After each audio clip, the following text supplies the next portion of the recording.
Senate Spotlight, a show that takes a closer look at the work of the Hawaii State Senate. Today we have Senator Michelle Kidani. She represents the areas of Waipio Gentry to Mililani Town and Mililani Mauka. Welcome, Senator. Aloha. Thanks for having me. So let's catch up a bit. You've been very busy since the 2011 legislative session ended in May, and you've been involved in a lot of your community events. So tell us about your philosophy with your community work.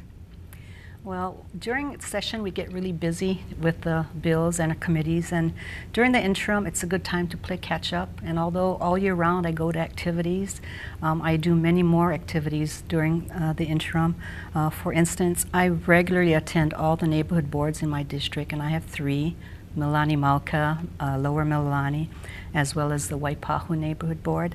I visit schools. Just this past week we were at Mililani Ike Elementary, and I visited with 150 third graders, 7 classes. Spent the whole morning there doing a presentation to them, and I really enjoy that. That's a part of my job that I really do enjoy, is being with the children. I am also on the Mililani Town Association Board of Directors. I've held that position for about 12 years now. I think my philosophy when it comes to being a senator is to be very involved with your community, to the point that you also attend the events and get involved in community organizations such as the Mililani Town Association. And you serve as the Education Vice Chair, and so you're a great supporter of education, and there's a couple of events that you were involved in that relate to education. Yes. The Mililani High School project graduation had a wonderful fundraiser. Actually, it's still ongoing. They're selling Hanafuda cards, and Hanafuda is a Japanese card game. And what really got me involved was the attempt to bring generations together. So this tournament was open to grandparents and their grandchildren, and it was just a whole day of fun. So basically it was teaching the grandchildren, and I also taught my grandchildren how to play Hanafuda, and they came and participated in the tournament. And it was hosted by the Mililani Hongwanji, and it was a festival event. We spent a couple Sundays there practicing and teaching those who wanted to learn. So that was a nice event. And it's also a fundraiser, isn't it, for the Mililani High School project graduation fundraiser, correct. And so there's been a lot of excitement about playing the tournaments, and you were also involved with the Target shopping spree. Mm-hmm. Besides doing things within my community, I try to help with the neighboring communities also. So I did attend the shopping spree at Target in Kapolei, and this was a nice event hosted by Target, but coordinated by the Salvation Army Croc Center, and where they took about 100 kids from different schools in the area, and who were in need of school supplies or clothing, and we took them and we were their supporters and helped them pick out the right supplies, etc., and just be with them that day. And that was a nice event, and really thankful to Target and to Salvation Army for being willing to partner with the community and the schools to do that event. And you were a chaperone, right, for the event, and not only did you go on the first day, but you also did a second day of it, right? Yeah, I had so much fun the first day. I volunteered to go the second day because they were in need of volunteers, and it was a wonderful opportunity to reach out to other parts of the community. And you also give away personal awards to students. Can you tell us a little about the awards and how the students are selected? Each year I give to each of the 6 elementary schools in my district 2 of the graduating 6th graders or 5th graders, and the teachers make the selection. I just provide the award, and it's a $50 savings bond as well as a certificate from the Senate. And it's a great opportunity to say thank you to the students who have excelled and have tried their best, and obviously the teachers feel that they're worthy of the awards because they are the ones who select them. Those students are so lucky. I'm sure those $50 savings bonds will be will come in handy in the future for them. Yes, and it's a small way to say thank you for being good students and good role models. Right. And you also help with the Rotary Club in giving out scholarships, right? Mililani Sunrise Rotary is an exceptional organization. They're a very small Rotary club, but they help the community in a very, very big way. And each year they give out about 11 scholarships worth about $25,000. So they have an annual dinner banquet, which I attend, and I prepare certificates for the students to go along with the awards that the monetary awards that they're given by the Rotary. And I want to say thank you to the Rotary Club members and President Wendell Nikota. And you're also involved in the Japanese Women's Society Foundation. Can you tell us about the organization? I joined the club about 2 years ago. A friend of mine who I worked with at the phone company for many years encouraged me to join, and I thought it was a good way for me to reach out and learn more about my culture because I am half Japanese. So I did. I joined this club, and I think they're just an amazing group of women. Their main purpose, of course, is to cultivate the Japanese culture. But they have adopted the Kuakini long-term care residents, Hale Pulama, and we do monthly friendship teas. And I was there a couple months ago. I helped coordinate one of the teas, and we serve refreshments to the seniors who live in the residential long-term care program. And we also provide entertainment, and I was fortunate to have Roy Sakuma and his ukulele children come out and play for them, and they really appreciate it. It's something that this club does every month. They also donate about $10,000 a year to this long-term care facility, and they also provide scholarships to seniors at the UH Manoa who are taking Japanese language. I'm sure it brightens up their day, especially I saw the photo where you folks are wearing tea hats and all the ladies are dressed up in like their scarves and their hats. That was one of our monthly board meetings, and we do this to not only plan for future events, but to make sure that we're all on board with what our fundraisers are going to be, and help each other in whatever way we can to make sure we meet those goals. Sounds like a lot of fun. And also another fun thing is attending bond dances, right? And bond dance season in Hawaii is from June through August, and you've attended a few. I really love going to the bon dance, particularly the Mililani Hongwanji. That's normally one of the very last ones of the season. And what I like about the Hongwanji bon dance in Mililani is that it draws a lot of the young people. And you will see, if you attend it, that you will see it's not just the older folks and the parents, but it's their children that come out. So you have really young children, you have a lot of high school students, and they come out and they participate. They have a lot of fun, and they even go at a different pace from the others just to make it fun for them. And this is something that the Hongwanji has embraced, and let them be a little creative in their dancing. So I really do like going to that one dance each year. So it's like the Hanafuda tournament, right? Connecting the generations. Very much. It's a good way to bring the community together, to bring families together, and I'm very grateful to the Mililani Hongwanji, to people like Bob and June Asato and Reverend David there, because they put on a very worthwhile event every year, and they are a very caring community.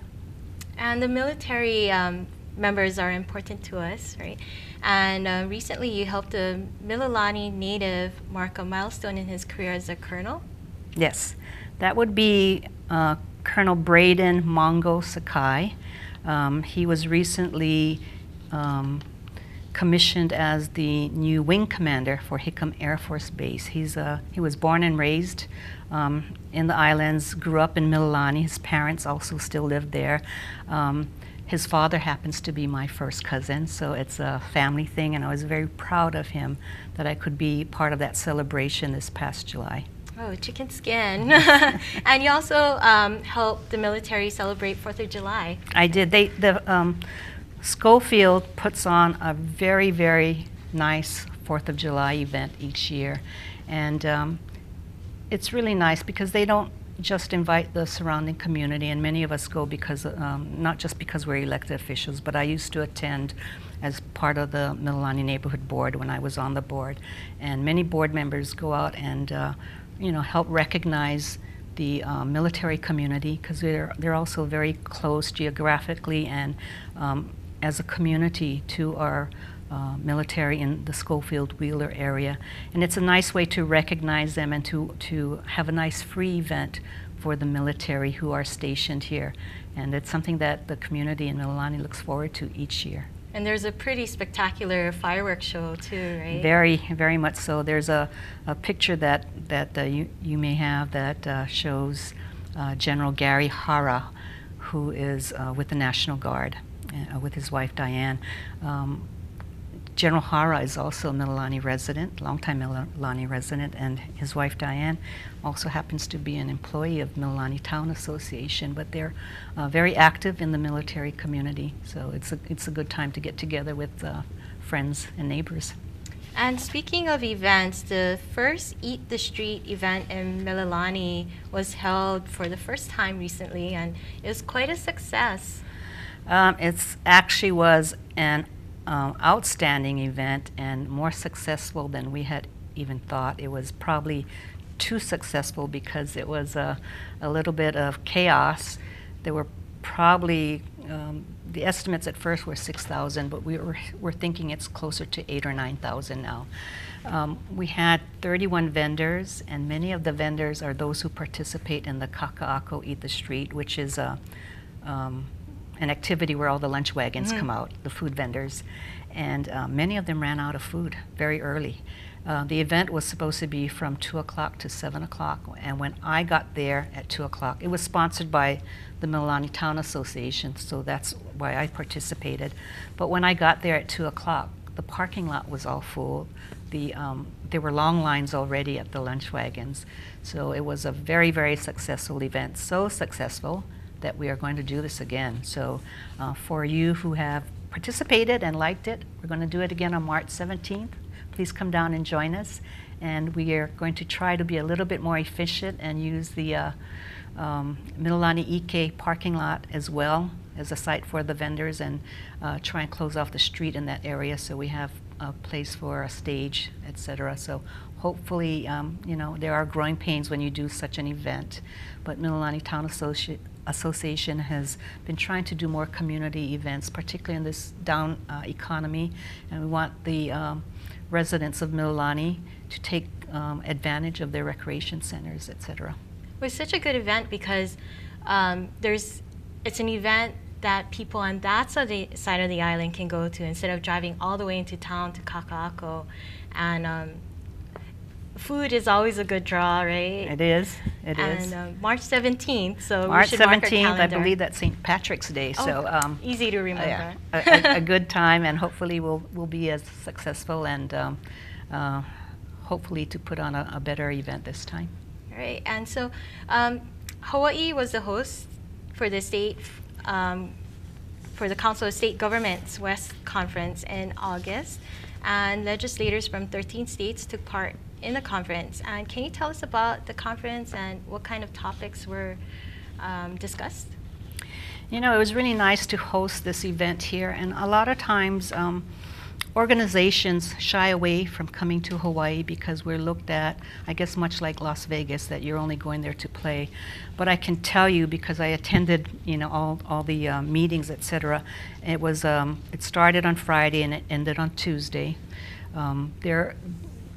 All the meetings were crowded. We had to keep bringing in chairs, but the over 200 delegates came with their family members, so it was a total of about 600 people who participated in the conference, etc. We also had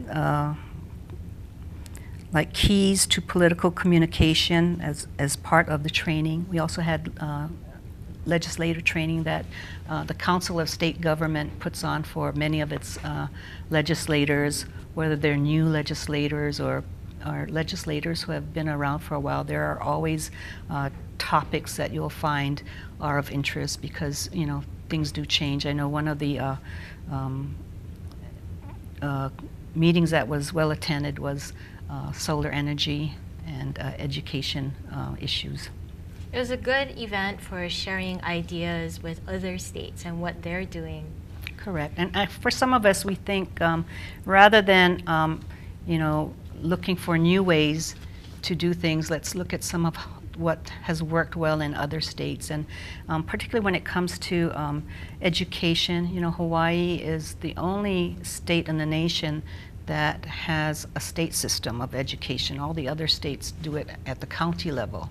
So for us, it's a bit different, but it doesn't mean that we can't learn from other states who have, you know, similar issues.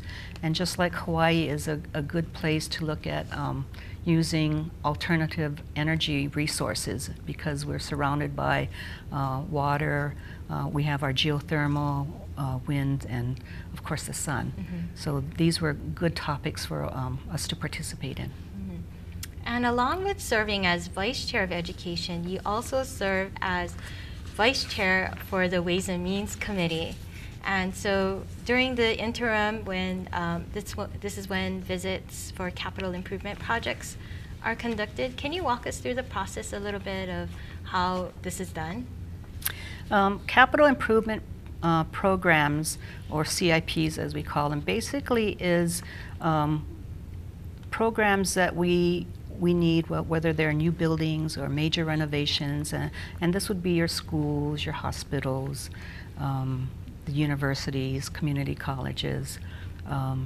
We have a certain amount of money that we say we're going to work on for projects, and this year we used, I think it was about $1.47 billion that we decided to spend on capital improvement program using general obligation bond funding, which is basically like how you go out and mortgage your home. So you're going to pay for these principal interests as you go along, which is different from special revenue bonds that are done with, or special projects with revenue bonds, which are from user fees, etc.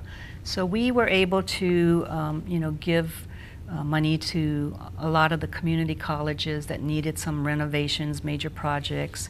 Leeward Community College, which I consider part of my district because 25% of their student body comes from Mililani.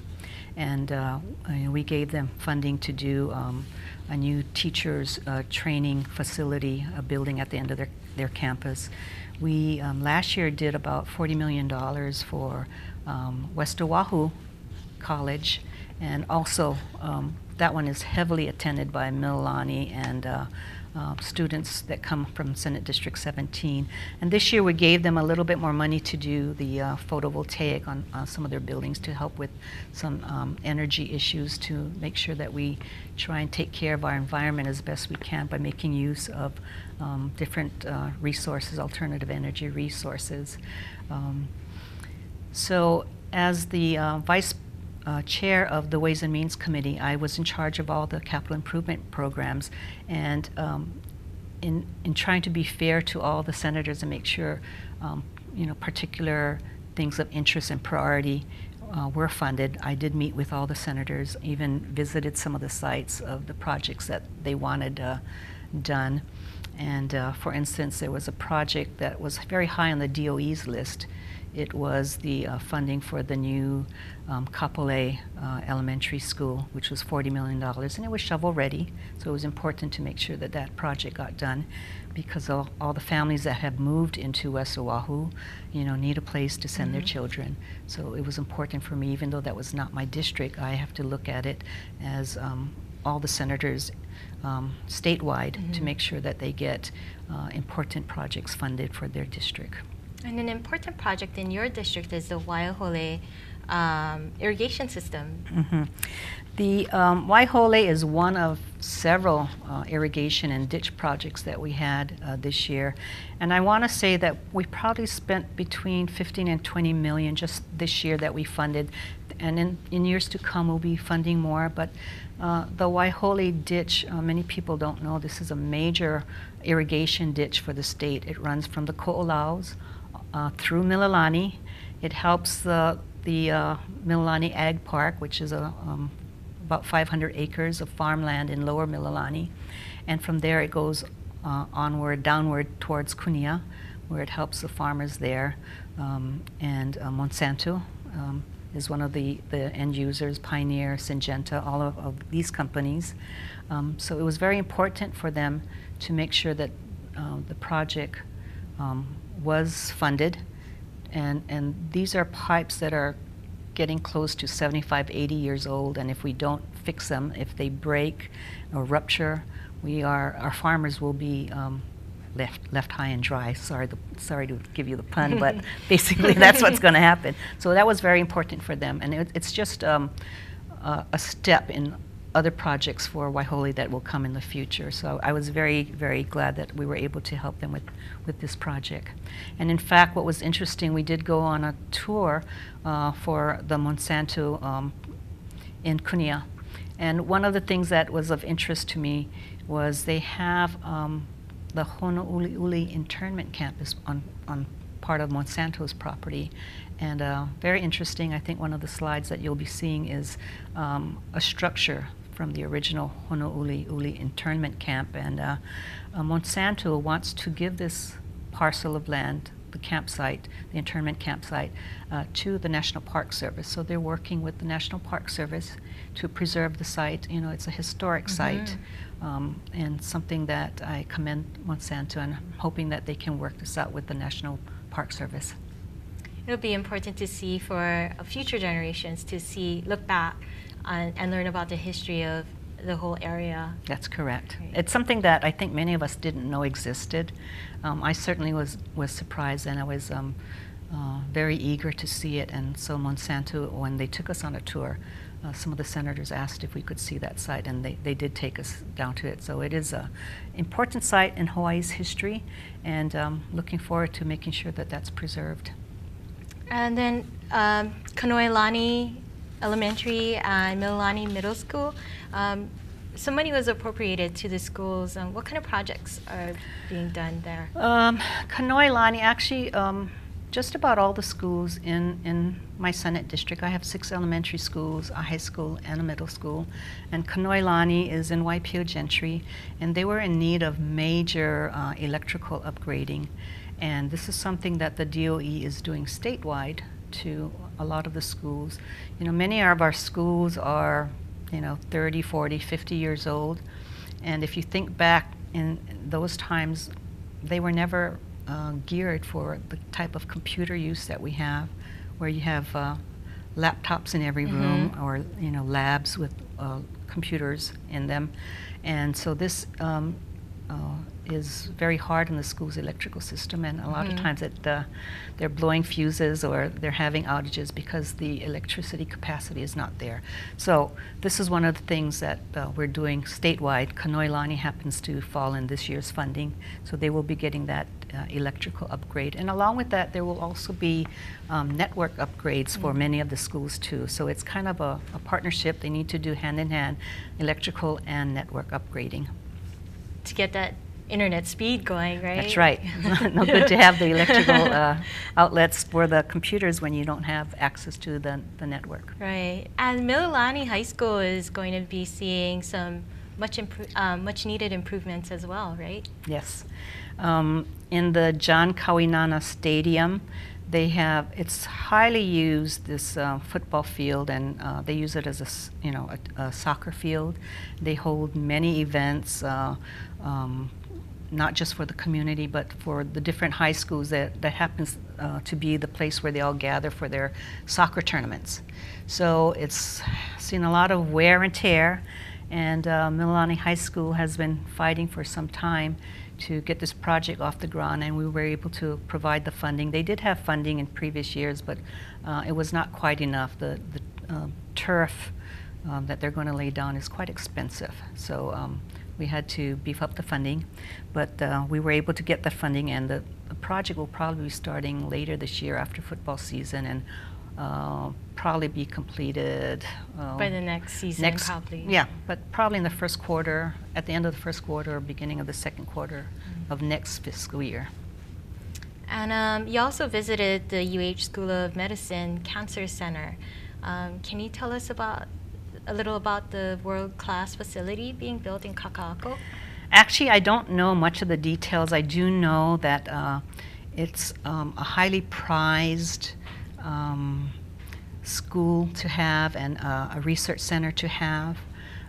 The UH is phenomenal in the amount of grants that they get, competitive grants, and I believe that this year alone they must have received about $489 million in competitive grants, and it's not by luck. The university works very hard at doing this, and they, I think, over the last year probably did like 9,000 applications to receive this amount of money. So I think the legislature felt that it was a prized reward for them because the cancer research that they're doing, they're making many strides, and it's good for the community, it's good for the university, and of course it's good for cancer research. So we were happy to do that. My Senator, we could go another half an hour with all your work. You've been so busy as vice chair of 2 major committees in the Senate. I'm sure you're working on things coming up for the next session, and there's much work to be done. Yes, there is. We have a couple bills that we were left on the table, on the conference table last year, that we may want to relook at. And even the cyberbullying bill, although it was passed, we probably need to tweak it a little bit more. And during the interim, I've been meeting with people who are interested in helping us tweak it a little bit more. So we'll have a new bill. So there is much work to be done in preparation for the upcoming session. There is. Well, Senator, thank you for joining us here on Senate Spotlight. And we thank you for joining us. And don't forget, you can connect with us on Facebook and Twitter. And once again, thanks for watching Senate Spotlight. See you next time. Thank you. Thanks, Senator.